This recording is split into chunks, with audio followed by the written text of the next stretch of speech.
함께 읽은 오늘의 본문의 말씀을 통해 제자가 되는 것 그리고 제자로 사는 것, 이런 제목으로 함께 말씀 나누겠습니다. 제목 한번 같이 읽어볼까요? 시작. 제자가 되는 것, 제자로 사는 것.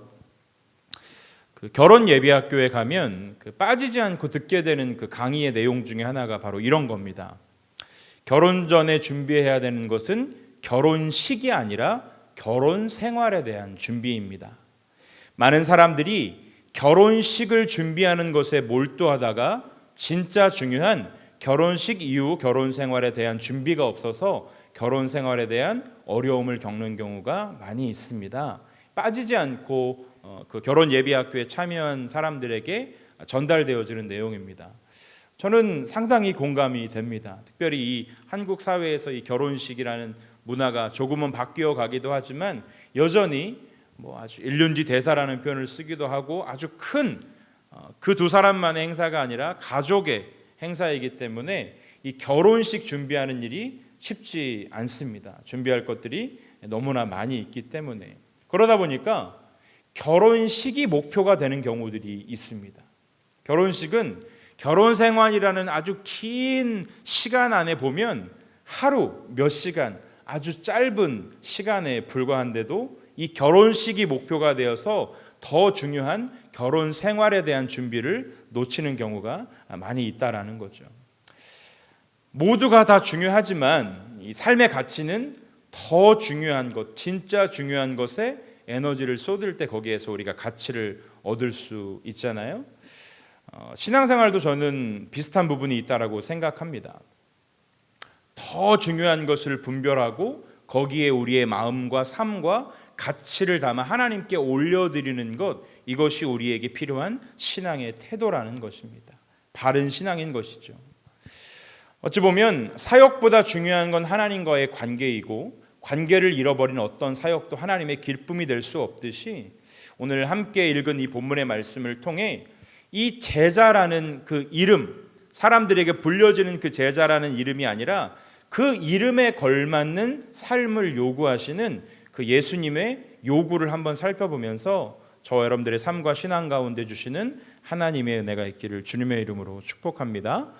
오늘 함께 누가복음 12장 말씀 읽었는데요. 이 본문 이전 11장에는 어떠한 내용이 나오냐면 바리새인과 율법 교사들을 향해서 예수님께서 아주 강력하게 화가 임할 것이다, 화가 있을 것이다 경고를 하시고 그 화를 선포하시는 부분이 오늘 본문 이전 11장에 등장을 합니다. 그리고 오늘 본문 12장이 연결이 되어지는데요. 이 종교 지도자들하고 예수님 사이에 이 토론, 사실 토론이라고 하기에는 부족한 아주 설전이 오가는 그런 그 내용의 토론이 벌어졌기 때문에 사람들에게는 이 관심을 사기에 충분했습니다. 각자 자신들이 지지하는 주장들이 있었기 때문인 거죠. 저는 이 말씀을 보면서 물론 우리가 예수 그리스도를 따르고 믿기 때문에 예수님의 말씀이 진리인데 왜 다른 사람들이 종교 지도자들과 바리새인 서기관들의 이야기를 쫓을까 이야기할지 모르겠지만 이 사람의 연약함 중에 하나가 뭐냐면 듣고 싶은 것만 듣는 거예요. 따르고 싶은 것만 따르는 거예요. 아주 조심스럽지만 우리나라는 아주 정치적인 이슈가 요즘도 너무나 뜨겁지 않습니까? 각자 지지하고 각자 따르는 거 중요하죠. 그런데 안타까운 게 무엇일까요? 덮어놓고 따르고 덮어놓고 믿는 경우가 많이 있죠. 내가 이 사람을, 이 정당을 믿기로 지지하기로 결정했으면 그 당이, 그 사람이 어떠한 일을 하든 일단 끝까지 믿는 거죠. 어떠한 잘잘못, 어떠한 사리의 분별과 판단이 없이.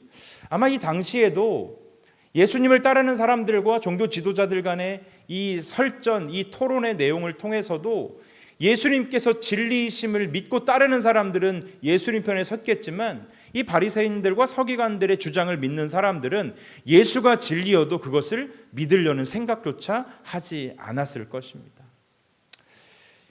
이 자신들이 지지하는 이 주장을 가진 사람들을 따르는 이 설전의 현장 가운데 1절 말씀, 오늘 본문을 보면 얼마나 많은 사람들이 모였는지 발에 밟힐 정도로, 여기에서는 수만 명이라는 표현을 썼는데 정말로 수많은 사람들이 모였습니다.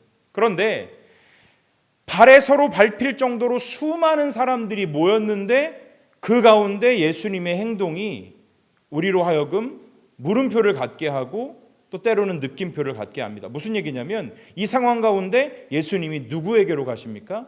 제자들을 찾아 제자들에게 나아가 제자들에게 말씀하십니다. 수많은 사람들이 모여 있었지만 예수님의 1차적인 관심은 제자로 부르신 제자들에게 있었다라는 거죠.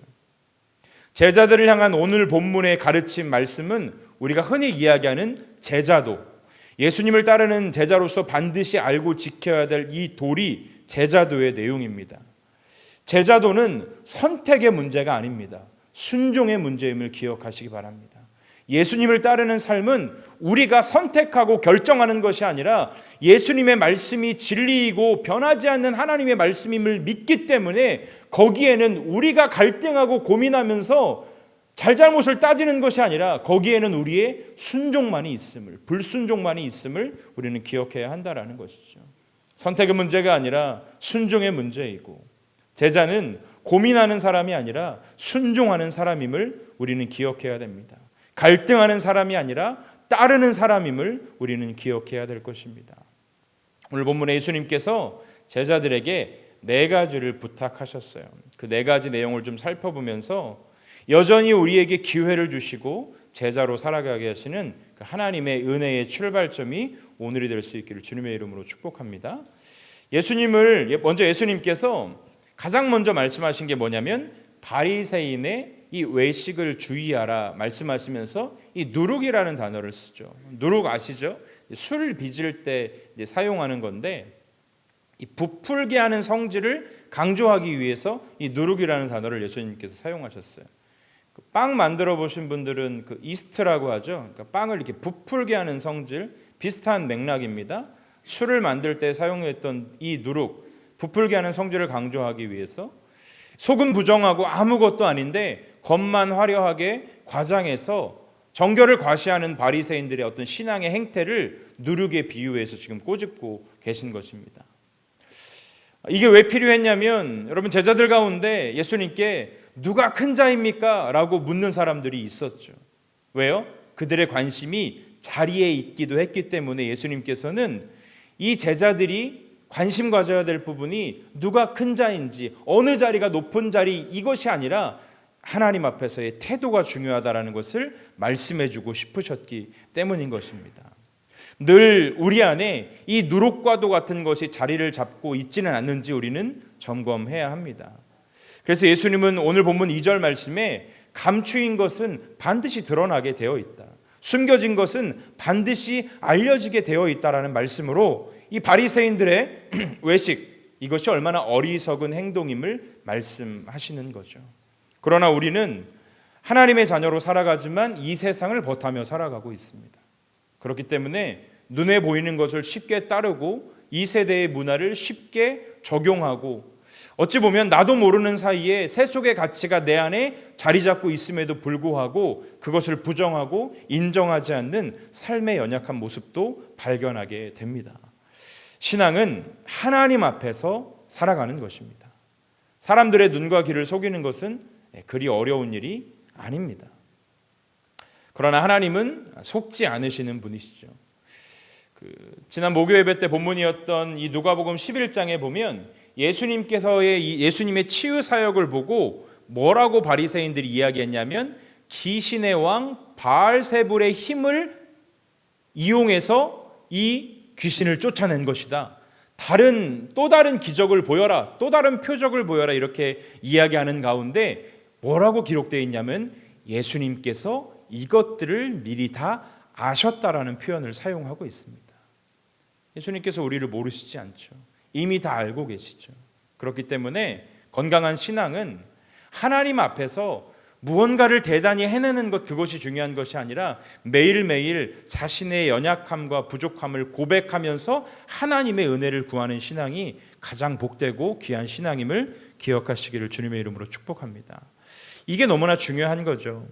많이 무언가를 하고 참여하는 것 중요합니다. 그러나 더 중요한 것은 정말 솔직하게 정직하게 하나님 앞에 매일매일 나아가 하나님의 은혜와 긍휼을 그 구하는 태도를 가지고 살아가는 게 정말 중요하다라는 것이죠. 여러분이 대단한 헌신을 하나님 앞에 다짐하지 않아도 하나님 앞에서 살아가면 하나님이 헌신하게 하세요. 할렐루야. 이게 중요한 거거든요. 내가 헌신해야지 막 내가 결단하는 게 아니거든요. 제가 이런 표현 자주 쓰잖아요. 신앙생활은 자연스러워야 된다고. 내 의지, 내 결단, 때로는 필요할 때도 있겠지만 정말 중요한 신앙은 내가 무언가를 하려고 애쓰고 노력하기보다 하나님 앞에 서 있으면 하나님이 말씀 주시고 일을 주시고 깨닫게 해주시고 가야 될 곳을 보여주시고 허락해 주신다라는 거죠. 그래서 주님 앞에 머무는 시간이 이만큼 중요하다라는 것입니다. 내가 헌신하는 것 같지만, 내가 주의 일을 감당하는 것 같지만 주님이 일하도록, 헌신하도록 인도하신다라는 것입니다.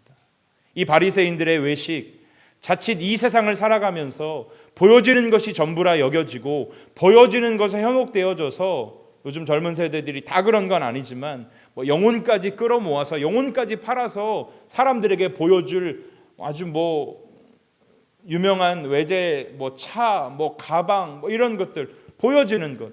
그런데 오늘 성경은 뭐라고 얘기합니까? 그게 별 의미가 없다라는 거예요. 허상이라는 거예요. 다 드러나게 된다라는 거예요. 다 알려지게 된다라는 거예요. 거기에 마음을 빼앗기지 말고 본질, 하나님의 말씀을 붙잡는 외식하는 신앙이 아니라 하나님 앞에 머무는 신앙을 첫 번째로 강조하고 계십니다.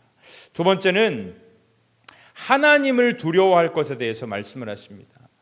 그런데 이 4절 말씀에 보면 예수님께서 제자들을 향해 이런 표현을 쓰세요. 내 친구라는 표현을 쓰세요. 갑자기 제자들을 향해 많은 사람들이 듣고 보고 있는 가운데 뭐라고 표현했다고요? 내 친구라는 표현을 쓰십니다. 이것은 예수님의 의도적인 표현입니다. 허례의식으로 가득한 하나님과의 친밀감은 어디에서도 찾아볼 수 없는 서기관이나 바리새인들, 또 그 당시에 현실의 문제의 해결만을 바라고 모여든 수많은 사람들과 제자들을 구별하기 위해서 예수님께서는 제자들에게 내 친구라는 이 친밀함의 표현을 통해서 그들과 바리새인들을, 그들과 문제 해결만을 바라고 찾아온 수많은 사람들을 구별하시는 거죠. 의도적으로 이 단어를 사용하신 거죠. 그래서 예수님께서는 종교 지도자로 제자들을 부르시지 않고 친밀함의 표현인 친구로 부르셨던 것입니다. 여러분, 주님은 우리를 관계로 부르시거든요. 일로 부르시지 않으십니다. 저는 확신합니다. 주님이 우리에게 가장 원하는 건 관계입니다. 친밀함입니다. 우리가 교회로 모였고 예수를 믿는 이 일에 있어서 중요한 것이 하나님과의 친밀함을 누리는 것이지 우리가 모였기 때문에 세력이 많아지고 수가 많아지고 재정이 많아짐에 따라서 그걸로 어떠한 일을 하는 것, 그게 더 중요한 건 아니라는 거죠. 가장 중요한 건 여전히 우리와 함께 하심이 가장 기쁨이신 하나님과의 친밀함을 통해 우리는 이 땅을 그렇게 믿음으로 살아가야 하는 것입니다. 예수님께서 그걸 원하셨던 것 같아요. 그러면서 뭐라고 말씀하셨습니까? 하나님을 두려워하라는 거예요. 7절 말씀에 보면 우리의 머리털까지 다 세신 바 되신 귀한 존재라고 우리를 말씀했어요. 그래서 세상을 두려워하거나 우리의 영혼을 어찌할 수 없는 자들을 두려워하지 말고 하나님을 두려워하는 일에 우리의 마음을 두라, 우리의 소망을 두라. 본문은 이렇게 우리에게 이야기해주고 있는 것입니다. 하나님을 두려워하는 신앙의 자세로 살아가면 하나님이 우리가 이 땅을 살아가면서 만나게 되는 우리의 두려움의 요소들을 막아주시고 싸워주시고 이기게 해주시는 것, 이것이 영적 생활의 원리임을 기억하시기 바랍니다.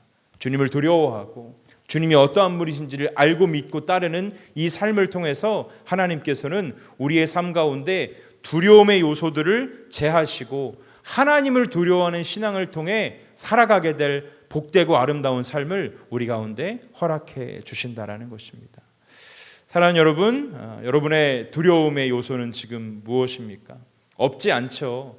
저도 여전히 수많은 두려움, 가정생활에서도 교회 공동체에서도 개인의 삶에서도 여전히 두려움이 산적해 있습니다. 그러나 다시 한번 이 말씀을 붙잡고 먼저는 하나님을 두려워하고 내가 하나님을 두려워하는 신앙의 자세로 살아갈 때에 하나님이 우리의 삶을 어떻게 이끌어 가시는지를 함께 보고 함께 나누는 귀한 공동체가 우리가 될 수 있기를 주님의 이름으로 축복합니다. 세 번째, 예수님께서 제자들에게 이렇게 말씀하십니다. 예수님이 어떠한 분이신지를 시인하며 살아갈 것을 말씀하십니다. 예수를 주라 시인하지 않는 인생은 예수를 부인하는 인생입니다. 예수님이 나의 구원자이시며 나와 함께 하시는 분으로 우리가 시인하지 않으면 거기서 끝나는 것이 아니라 예수님을 부인하는 인생을 살아가게 된다는 것이죠. 예수 그리스도께서 우리의 구원자이심을 시인하고 인생의 주인 주님이심으로 고백하는 그 신앙으로 살 것을 예수님은 강조하시죠. 왜 그럴까요? 당시 등장하는 종교 지도자들, 바리새인들, 서기관들은 예수님을 지금 어떻게 몰고 있습니까? 배교자 또는 이단으로 낙인 찍으려고 하고 있습니다. 하나님의 아들이심을 철저히 부정하고 있는 거죠. 그런 시대적인 정치적인 상황 속에서 아무리 제자들이라고 해도 예수님을 주로 시인하는 것이 결코 쉽지 않다라는 것이죠. 여러분 그렇잖아요. 우리가 공동체로 함께 모였을 때의 신앙의 모습과 일상을 살아가는 모습이 동일하기 어렵잖아요.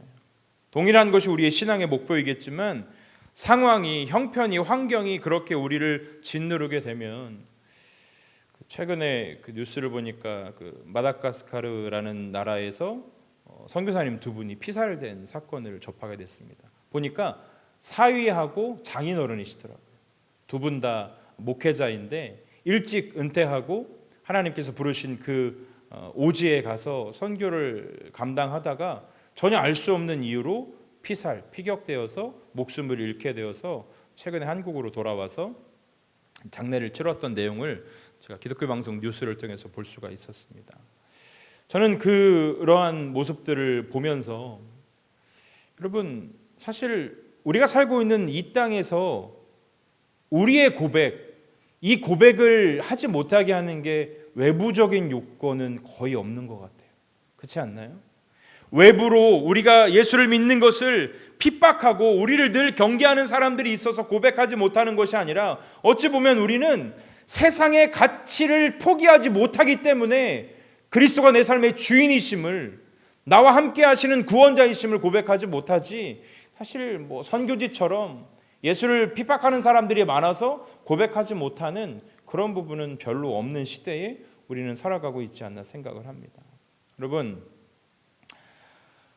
예수님께서 여러분의 구원자이시며 우리의 삶의 주인이심을 고백하는 이 신앙 고백이 저와 여러분 가운데 주님 앞에 서는 그날까지 끊어지지 않기를 주님의 이름으로 축복합니다. 그 고백 가운데 하나님 일하시고 우리의 삶을 아름답게 세워가실 거예요. 예수님께서 어느 날 제자들에게 물으셨죠. 사람들이 나를 뭐라고 하는지, 사람들이 나를 누구라 하느냐. 이런저런 선지자라고도 하고 엘리야라고도 하고 선생이라고도 하고, 그런데 베드로가 이런 고백을 하죠. 주님은 그리스도이십니다. 구원자이십니다. 그리고 살아계신 하나님의 아들이십니다. 예수님께서 그 베드로의 고백 가운데 뭐라고 말씀하십니까? 이것을 알게 하신 분은 성령이시다. 내가 이 고백 위에, 너의 그 고백 위에 내 교회를 세울 것인데 그 교회는 절대로 음부의 권세가 이기지 못하는 교회가 될 것이다 말씀하시죠. 어떤 고백하고 살아가십니까? 여러분 삶 속에서 여러분에게 예수님은 어떠한 분으로 고백되어주고 계십니까? 여전히 우리의 찬양처럼 그분은 우리를 도우세요.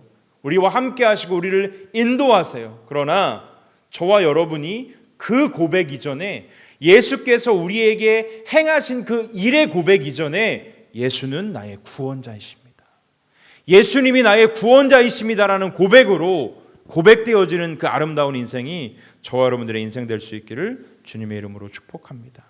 필요만 구하는 인생이 아니라 주의 주되심, 주의 왕되심을 선포하고 시인하는, 왜 그럴까요? 그 고백이 우리에게 필요해요, 정말로.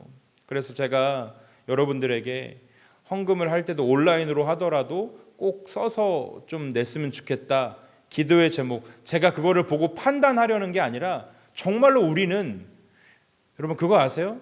아무리 멋진 표현을 쓰고 싶어도, 인위적으로 쓰고 싶어도 내 안에 그 마음이 없으면 고백할 수 없는 겁니다. 예수가 나의 구원자라는 고백은 하나님의 놀라운 은혜인 것입니다. 아무나 누구나 고백할 수 있는 것이 아니라 내 안에 하나님의 살아계심과 하나님의 아들 예수 그리스도께서 나의 구원자로 이 땅 가운데 오심을 믿는 믿음이 있어야만 고백할 수 있는 것이지, 아무나 누구나 고백할 수 있는 것이 아니기 때문이라는 거죠. 수많은 세상의 관계 속에 여러분이 하나님의 자녀임을 고백하시고 예수 그리스도께서 저와 여러분의 삶의 구원자이심을, 인도자이심을 고백하는 이 믿음의 고백, 믿음의 시인이 우리 안에 멈춰지지 않기를 주님의 이름으로 축복합니다. 마지막 네 번째, 예수님께서는 제자들에게 성령을 모독하지 말라 말씀하십니다. 예수 그리스도의 성령의 사역을 다 알지 못하는 자들은 종종 그럴 수 있죠. 사도행전에 보면 제자들이 이 유대인들을 향해 예수님을 유대인들 그들이 죽였지만 그들이 알지 못해서 그렇게 행동했다라는 표현을 합니다. 그러나 제자들은, 또 우리는 성령을 모르지 않습니다. 성령이 어떠한 분이신지, 그래서 성령께서 하시는 일을 부정하거나 한다라면 그것은 성령을 모독하는 죄가 된다라는 것이죠. 부활하신 예수께서 하늘로 승천하시면서 성령을 우리에게 보내주셨고, 그 성령님은 여전히 우리 안에 내주하시며 우리의 삶을 이끄시고 인도하시고, 찬송가 427장의 고백처럼 성령이 계시네, 할렐루야, 함께 하시네. 좁은 길을 걸으며 밤낮 기뻐할 수 있는 것은 주의 성령이 나와 함께 하시기 때문에 여전히 그 성령은 우리 안에 역사하시고 일하시는 분이라는 것을 우리가 함께 고백하고 인정해야 됨을 오늘 예수님께서는 제자들에게 말씀해 주고 있는 것입니다. 말씀을 정리합니다. 오늘 예수님께서는 제자로 살아가야 되는 제자들에게 말씀하십니다. 뭐라고 말씀하십니까? 첫 번째가 무엇이었죠? 다른 것이 아니라 바리새인들의 외식을 주의하라. 또 하나님을 두려워하라. 또 세 번째가 무엇이었습니까? 예수님을 시인하며 살아가라. 그리고 성령을 모독하지 말라.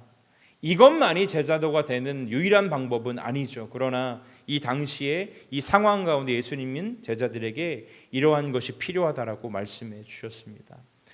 저와 여러분들이 이 땅을 하나님의 자녀로 예수 그리스도의 신실한 제자로 살아갈 때에 우리 안에 당하게 되는 수많은 시험들, 수많은 환경의 유혹들은 끊임이 없을 것입니다. 그때마다 어떻게 살아가야 되는지를 말씀해 주신 이 예수님의 말씀을 기억하는 우리가 되었으면 좋겠습니다. 사람들은 목표를 이루는 것에 관심을 많이 갖죠. 그러나 더 중요한 것은 그 이룬 목표를 따라 살아가는 것입니다. 제가 언젠가도 말씀드렸지만 우리나라 그 피겨스케이팅 김연아 선수가 8살부터 스케이팅을 시작하면서 목표가 딱 하나였대요. 2010년 올림픽 금메달. 그런데 아시다시피 2010년에 이 말도 안 되는 이 피겨스케이팅 불모지에서 김연아 선수가 금메달을 따냈습니다. 그런데 한 인터뷰를 봤을 때 김연아 선수가 인생에 가장 힘들었을 때가 언제냐고 물어봤을 때 그 2010년 올림픽 금메달 이후가 인생에서 가장 힘들었다라는 거예요. 의아하죠. 목표를 이뤘는데. 그런데 김연아 선수가 이렇게 이야기합니다. 그것만 바라보고 그 목표만 생각하고 10여 년을 넘게 살아왔는데 목표가 이루어지니 그 다음 나는 뭐를 해야 될지 몰라서 가장 많이 방황했다라는 이야기를 합니다. 하나님의 자녀가 되는 것 너무 귀하죠? 그러나 이제 우리는 하나님의 자녀로 살아가는 것을 늘 고민할 수 있어야 되는 것입니다. 제자가 되는 것 귀하죠. 아무나 제자가 됩니까? 그러나 제자가 되는 것이 목표가 아니라 우리는 제자로 살아가는 것, 이것이 더 중요한 부분임을 기억하셨으면 좋겠습니다. 제가 2019년 11월 24일에 목사 안수를 받았습니다. 그때 한 선배 목사님께서 저에게 그런 말씀해 주시더라고요. 너무 축하해. 근데 이 목사가 되는 것보다 목사로 사는 게 수백 배 더 힘들다. 이 얘기 하시는데 목회 사역을 하면서 어떠한 부분으로 말씀하셨는지를 요즘도 많이 깨닫습니다. 부모가 되는 것도 쉽지 않지만 부모로 사는 것이 더 힘들 때가 많이 있죠. 우리가 무언가 되는 것도 중요하지만 그 되어진 무언가로 이 땅을 살아가는 것. 여러분이 하나님 앞에 기도하는 기도의 제목들이 있을 것입니다. 그러면 그 기도의 제목이 응답되어지는 것도 중요하지만 응답대로 살아가는 것이 훨씬 더 중요한 것입니다. 뭐가 되는 것이 중요해요. 그런데 내가 뭐가 되는 것보다 더 중요한 건 되어진 그것을 통해 다시금 하나님께 영광을 돌리는 게 훨씬 더 중요한 거예요. 하나님이 저와 여러분의 인생 가운데 주시는 그 응답의 은혜가 있다라면 그것을 통해 또다시 하나님께 영광을 돌리는 우리의 신앙, 우리의 삶이 되기를 간절히 소망합니다. 제자가 되는 것보다 중요한 건 제자로 살아가는 거예요. 하나님의 자녀가 됐죠? 이제 우리는 하나님의 자녀로 살아가는 일에 마음을 쏟을 수 있어야 될 것입니다. 주의할 것, 경계할 것, 따를 것 수없이 많이 우리에게 요구될 때에 우리의 힘으로 하려 하지 마시고 주님 앞에 머물며 주님의 은혜와 긍휼하심을 구하면 따라가도록 살도록 하나님이 인도해 주실 줄로 믿습니다. 하나님 따르는 일에 애쓰는 여러분 되시길 바라요. 그래서 하나님의 인도하심으로 이 땅을 살아가는 우리 모두가 될 수 있기를 주님의 이름으로 축원합니다. 함께 찬양하고 오늘은 좀 기도하는 시간을 조금 가지려고 해요. 우리 아까 불렀던 찬양 주의 자녀로 산다는 것은 이 찬양 다시 한번 고백할 건데요. 말씀을 준비하면서 이 찬양이 계속 고백되어졌습니다. 주의 자녀로 산다라는 게 어떤 겁니까, 여러분? 단순히 좋고 단순히 평안하고 단순히 꽃길을 걷는 그 길이 아니죠. 왜 그래요? 그 길을 걸어가는 데 있어서 주님은 아무런 불평과 불만의 요소가 없을 것이다 말씀하지 않았어요. 오히려 뭐라고 말씀하셨습니까? 너희가 걸어야 될 그 길은 좁은 길이야. 좁은 문을 통과해야 돼. 그래서 찾는 이가 매우 적어. 여러분, 찾는 이가 적어서 안 가실 건가요? 좁은 길, 좁은 문이라고 해서 포기하실 건가요? 그 길만이 유일한 영원한 생명의 길인데 가야죠. 따라야죠. 저도 늘 그 생각이 있어요. 내가 어떻게 이렇게 작은 공동체를 이끌어 나간다는 표현도 그렇지만 세워나가는 것도 결코 쉽지 않은데 내가 어떻게 더 큰 공동체를 시간이 지나서 그렇게 참 쉽지 않겠다. 그런데 왜 쉽지 않아요? 내가 하려고 하니까 쉽지 않은 거예요. 주님 맡깁니다. 주님이 나의 순종으로 일하여 주십시오. 좁은 문이어도 좁은 길이어도 한번 가보겠습니다. 주님이 가라 하셨으니 가라 하신 이가 책임지시지 않겠습니까? 가라 하신 이가 인도하시지 않겠습니까? 저와 여러분의 그 단순한 믿음으로 하나님 앞에 우리의 삶이 드려졌으면 좋겠습니다. 우리 함께 아까 불렀던 이 찬양 다시 한번 고백하시면서 주의 자녀로 산다라는 것, 제자로 산다는 것이 무엇인지를 같이 고백해보고 또 기도하는 시간